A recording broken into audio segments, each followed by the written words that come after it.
Tensions between the United States and North Korea escalated sharply in 2017, fueled by North Korea's repeated missile tests and U.S. President Donald Trump's tough talk.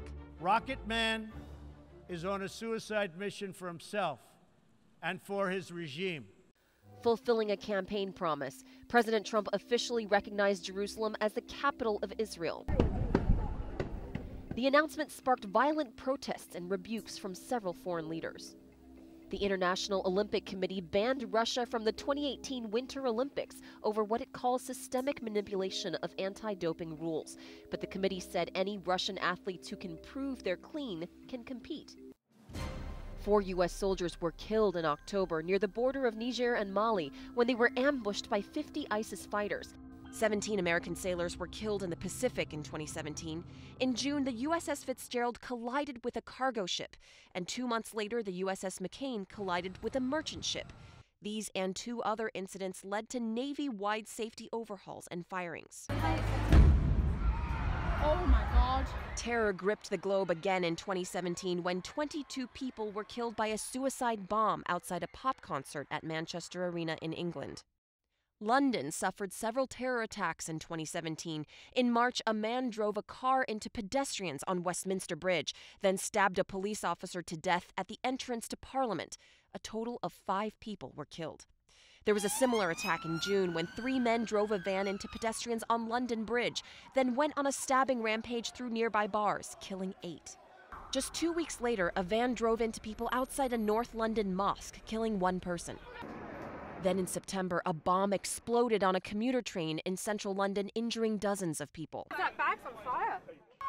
Spain also saw terror attacks in 2017. A van drove into a crowd of people in Barcelona in August, killing more than a dozen people.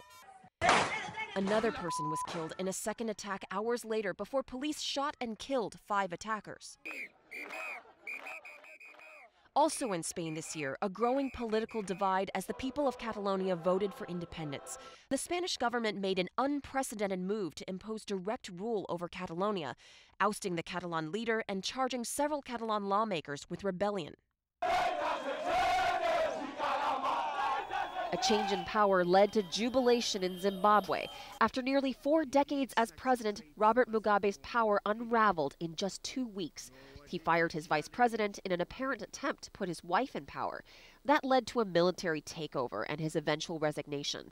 And the VP he fired returned to lead the country. More than 500,000 Rohingya Muslims fled fighting in Myanmar, flooding into neighboring Bangladesh. The Myanmar government denies claims they are deliberately trying to wipe out the minority group. Mexico City was shaken by a 7.1 magnitude earthquake in September that killed more than 200 people.